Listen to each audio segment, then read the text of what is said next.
नमस्कार दोस्तों, मैं आकाश सूर्यवंशी आप सभी का हार्दिक स्वागत करता हूं आपके अपने YouTube channel E education let's crack exam या भूमि क्लासेस पर। तो देखिएगा दोस्तों, ये बात आपको पहले से इस बात की जानकारी है कि हम लोगों ने अब इस चैनल को या इस लर्निंग प्लेटफॉर्म को आगे बढ़ाने का जो निर्णय लिया है वो भूमि क्लासेस के नाम से लिया है। ठीक है, तो बस चीज़ें आपके सामने हैं, शुरुआत कर लेते हैं अपने इस अध्याय की या अपनी इस आज की कक्षा की। तो देखिएगा दोस्तों, हिंदी तो हम पढ़ ही रहे थे भाई, हम हिंदी पढ़ रहे थे, इसमें तो कोई डाउट नहीं है किसी को भाई, हिंदी पढ़ रहे थे, कोई डाउट नहीं है किसी को। और हिंदी में हमने जो विकारी शब्द थे भाई, जो विकारी शब्द थे वो अपन पढ़ चुके थे। विकारी शब्द वो हम पढ़ चुके हैं। विकारी शब्द क्या है, हम पढ़ चुके। अब जो आज हम पढ़ने जा रहे हैं, या यूं कह दूं कि आज हम जो पढ़ेंगे वो अपन क्या पढ़ेंगे, वो क्या पढ़ेंगे, अविकारी शब्द। अविकारी शब्द यानी जिन शब्दों के प्रयोग से वाक्य में कोई परिवर्तन नहीं होता। जिन शब्दों के प्रयोग से वाक्य में कोई परिवर्तन नहीं होता उन्हें हम क्या कहते हैं, विकारी शब्द कहते हैं। बात क्लियर है, वो अविकारी शब्द कहते हैं। बात क्लियर है। और अगर जिनके प्रयोग से कोई परिवर्तन होगा वो आपके कहलाएंगे विकारी शब्द, और जिनके प्रयोग से कोई परिवर्तन नहीं होगा वो आपके कहलाएंगे अविकारी शब्द। तो अविकारी शब्दों का जो पहला शब्द आज हम पढ़ने जा रहे हैं जिसका नाम है क्रिया विशेषण। क्रिया विशेषण। तो आज जो हम पढ़ेंगे वो अपन पढ़ेंगे क्रिया विशेषण। क्या पढ़ेंगे मित्रों, क्रिया विशेषण। तो चलिएगा, हेडिंग बनाएंगे अब आप क्रिया विशेषण। हेडिंग बनाएं आप क्रिया विशेषण।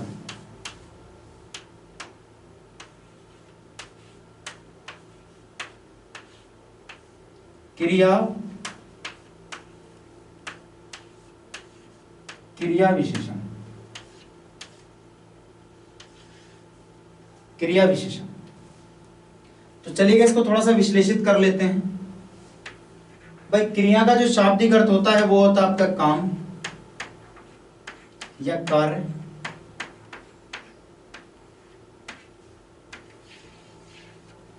और विशेषण का जो शाब्दिक अर्थ होता है वो होता है विशेषता।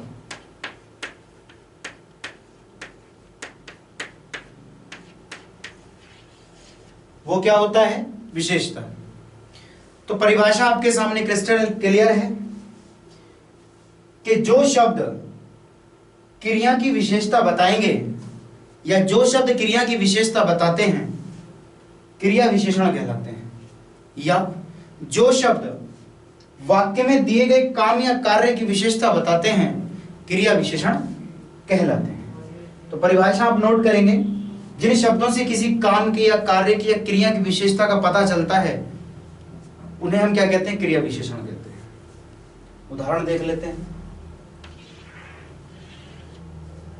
उदाहरण देख लेते हैं।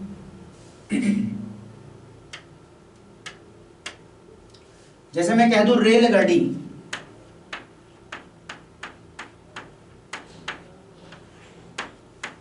रेलगाड़ी धीरे धीरे,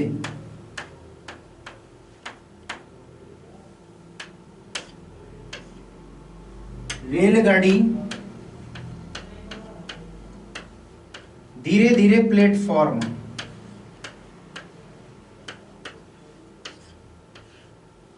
धीरे धीरे प्लेटफॉर्म पर आ गई।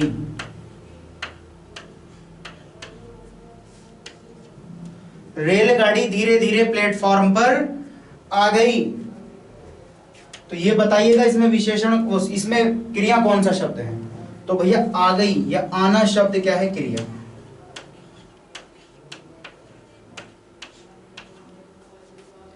और इस आने की विशेषता किसने बताई? तो आप सारे के सारे कहेंगे कि धीरे धीरे शब्द ने क्या बताई? विशेषता।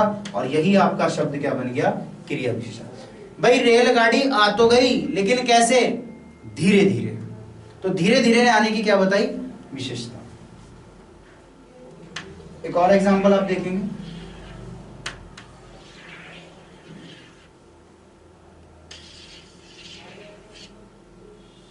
नेक्स्ट एग्जांपल देखिएगा। मैंने बोला देखो, देखो मगर प्यार से।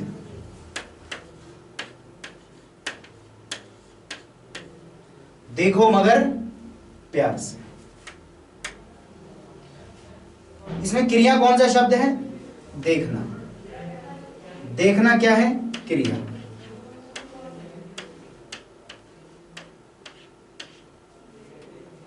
मगर प्यार से क्या कर रहा है? विशेषता बता रहा है। किसकी? देखने की। तो ये प्यार से शब्द क्या बन गया? क्रिया विशेषण।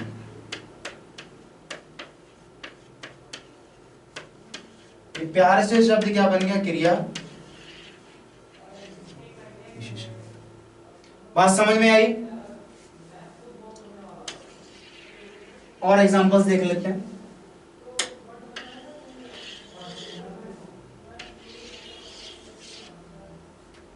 मैं कह दूं राजू बहुत तेज दौड़ता है, तो तेज दौड़ना क्या है?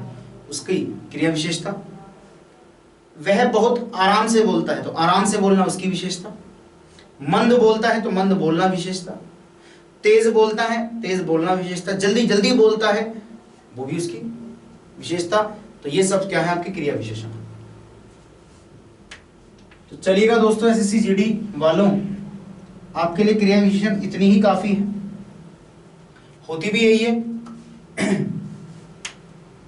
नेक्स्ट हम टॉपिक लिखते हैं इसके बाद, और इसके बाद जो आएगा आपका संबंध बोधक अव्यय। संबंध बोधक अव्यय।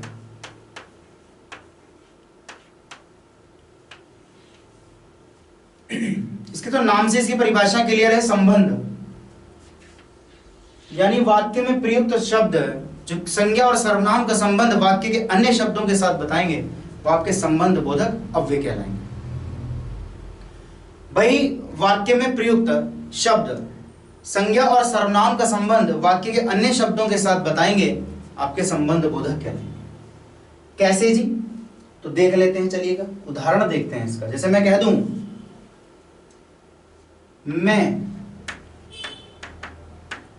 मैं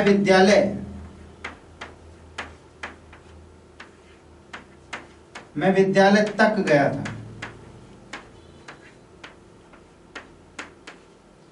मैं विद्यालय तक गया था। तो देखिएगा इसमें संबंध क्या है? ये तक शब्द क्या कर रहा है? संबंध बता रहा है।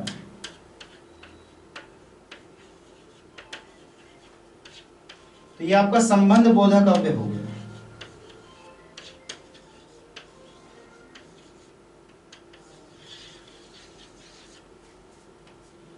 गया था कहां तक? विद्यालय तक। तो मेरे और जाने में संबंध, मुझ में और जाने में संबंध किसने बताया? इस तक ने। इस तक ने इस बात को फिक्स कर दिया, मैं विद्यालय तक गया था। बात क्लियर है? एक और एग्जांपल,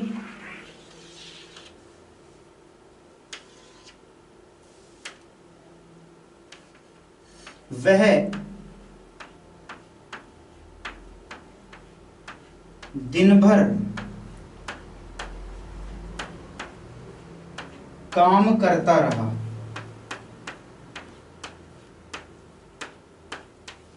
वह दिन भर काम करता रहा। तो इसमें भी क्या है? संबंध। देखिए कि संबंध तो बहुत इजी होता है। आप शब्द को या सॉरी वाक्य को पढ़कर ही आप इस बात का अंदाजा लगा लेते हैं कि यहां पर संबंध है। देखो, वह दिन भर काम करता रहा, वह रात भर रोया, मैं रात भर सोया, मैं रात भर पढ़ा, है ना, वह विद्यालय तक गया, वह दिल्ली तक गया। तो ऐसे सभी क्या करते हैं? इससे संबंध बताने का काम करते हैं। अगले अव्यय पर चलते हैं। नेक्स्ट आप हेडिंग बनाएंगे विस्मयादि बोधक अव्यय।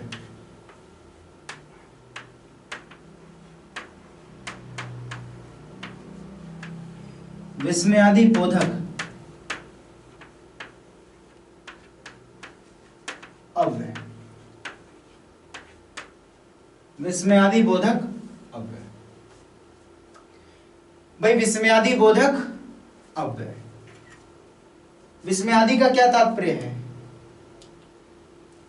विस्मयादि का शाब्दिक अर्थ क्या है? विस्मयादि का शाब्दिक अर्थ, तो भैया जी विस्मयादि का जो शाब्दिक अर्थ होता है वो होता आश्चर्य।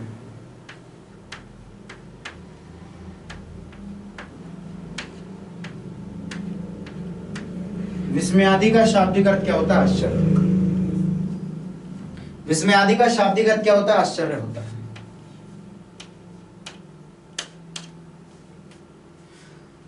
तो ऐसे अव्यय जो आश्चर्य उत्पन्न करते हैं, या ऐसे शब्द जिनसे वाक्य में आश्चर्य उत्पन्न होता है, या विस्मय का भाव उत्पन्न होता है, या विस्मय का भाव या आश्चर्य का भाव प्रकट होता है, वहां आपका विस्मयादि बोधक अव्यय होता है। और ये बात मैं आपको पहले भी बता चुका कि इसमें आपको एक चिन्ह का याद रखना बहुत जरूरी हो जाता है, विस्मयादि का, जिसे हम कहते हैं विस्मयादि बोधक। विस्मयादि बोधक चिन्ह,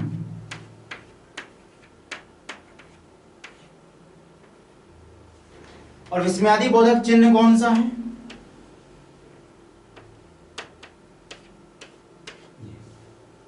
तो जब भी कभी आप इस चिन्ह को लगा देखें तो आप इस बात का अंदाजा लगा लें कि वहां पर विस्मयादि बोधक अव्यय होगा।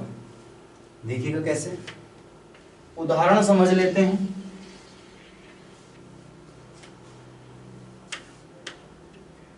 मैं कहूं कि शाबाश,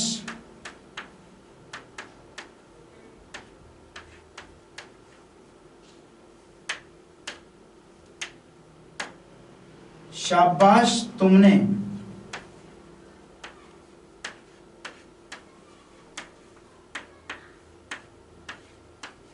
कमाल कर दिया।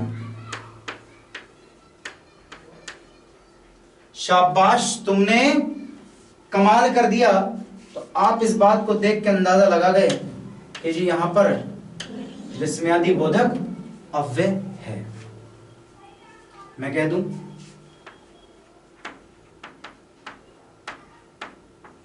अरे वाह क्या नजारा है,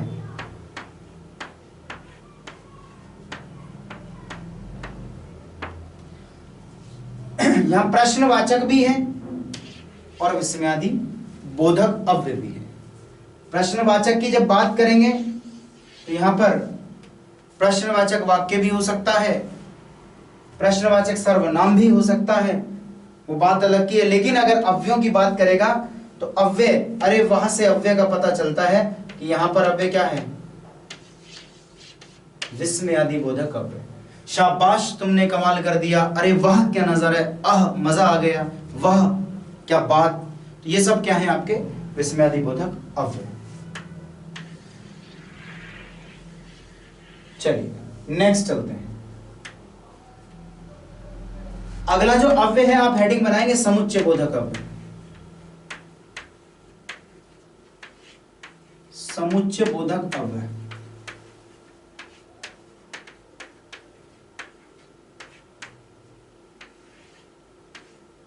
समुच्चय बोधक अव्यय, इसको अंग्रेजी में कहते हैं कंजंक्शन।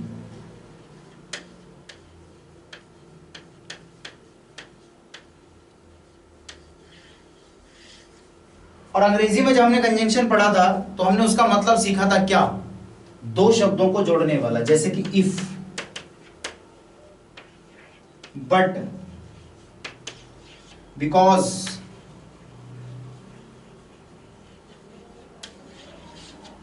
नाइदर नॉर, आइदर और, तो बस वही है। अब इसका रूपांतरण हिंदी में आप कर दीजिएगा। जैसे मैं कह दूं क्योंकि,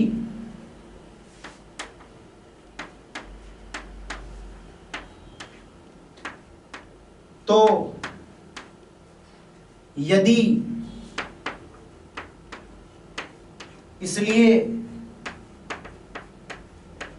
किंतु, परंतु, ये सब क्या है आपके समुच्चय बोधक अव्यय। यानी इसकी परिभाषा हुई कि वे अव्यय जो दो शब्दों या दो उपवाक्यों को जोड़ने का कार्य करते हैं समुच्चय बोधक अव्यय कहलाते हैं। फॉर एग्जाम्पल,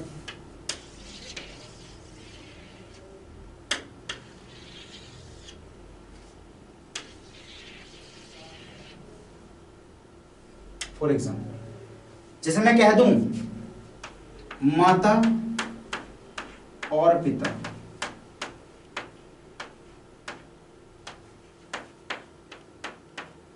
तो दोनों को किसने जोड़ा? इस और ने। तो ये और क्या बन गया आपका? समुच्चय बोधक अव्यय बन गया। क्या बन गया? समुच्चय बोधक अव्यय बन गया। जैसे मैं कह दूं भाई बहन, भाई और बहन, तो ये और क्या बन गया? समुच्चय बोधक अव्यय। मैं कह दूं खरा या खोटा, ऊंची या नीच, भाई बहन, राजा प्रजा, माता और पिता, तो ये सब समुच्चय बोधक है जो जोड़ रहे हैं। अब देखिएगा यही समुच्चय बोधक दो उपवाक्यों को भी जोड़ने का काम करता है। और दो उपवाक्यों को कैसे जोड़ेगा तो देख लेते हैं। जैसे मैं कह दूंगा यदि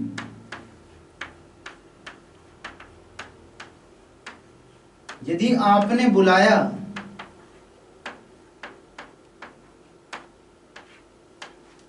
होता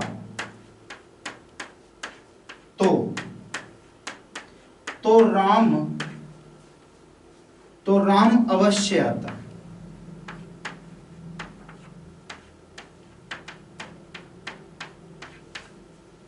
तो राम अवश्य आता। तो दो शब्दों को किसने जोड़ा?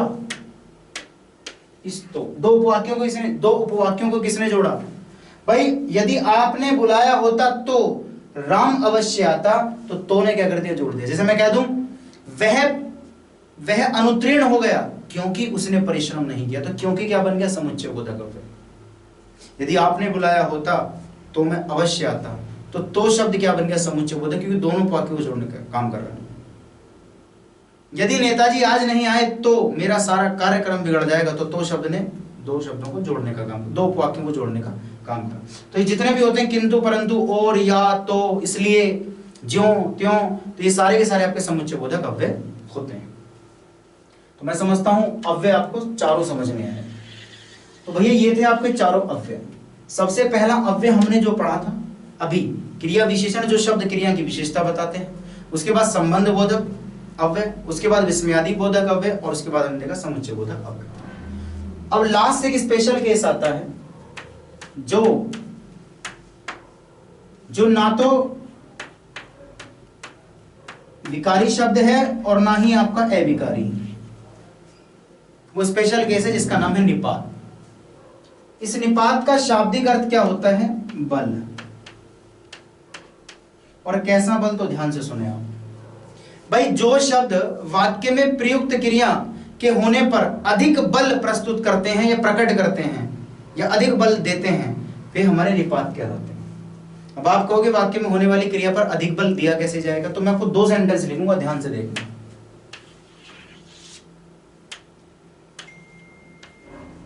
भाई मैंने बोला राम ने रावण को मारा। ये बड़े प्यारे एग्जाम्पल हैं, इनसे बेहतर और इनसे जल्दी और अच्छा समझ में आता है। राम ने रावण को मारा।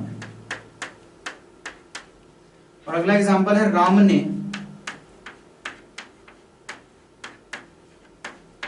ने ही रावण को मारा।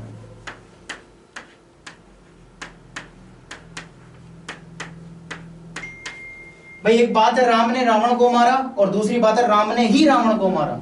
तो दोनों सेंटेंस में आप इस बात को पढ़ के अंदाजा लगा गए कि इसमें कौन सा शब्द है जो अधिक बल दे रहा है। तो सेकंड जो सेंटेंस या सेकंड जो वाक्य हमने लिखा है, दूसरा जो वाक्य हमारा लिखा हुआ है, उसमें जो ही शब्द है वो क्या कर रहा है? एक बल प्रकट कर रहा है, और यही है आपका निपात। तो वाक्य में होने वाले कार्य पर अधिक बल देने वाले शब्द ही आपके निपात कहलाते हैं। जैसे तुम भी वहां थे, सिर्फ एक कप चाय, राम ने ही रावण को मारा, राम ने ही यह कार्य किया है, सोहन ने ही यह काम किया है, तुमने भी पढ़ा है। तो ही, भी, सिर्फ, ये सब क्या है आपके निपात हैं, जो कहीं ना कहीं काम होने वाले काम पर क्या देते हैं, अधिक बल देते हैं। मैं कहता वह भी वहां था, भी, बात क्लियर है।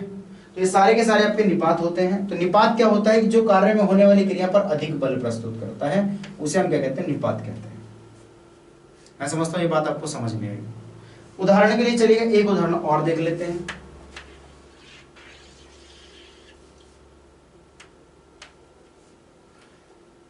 एक एग्जांपल और देख लेते हैं।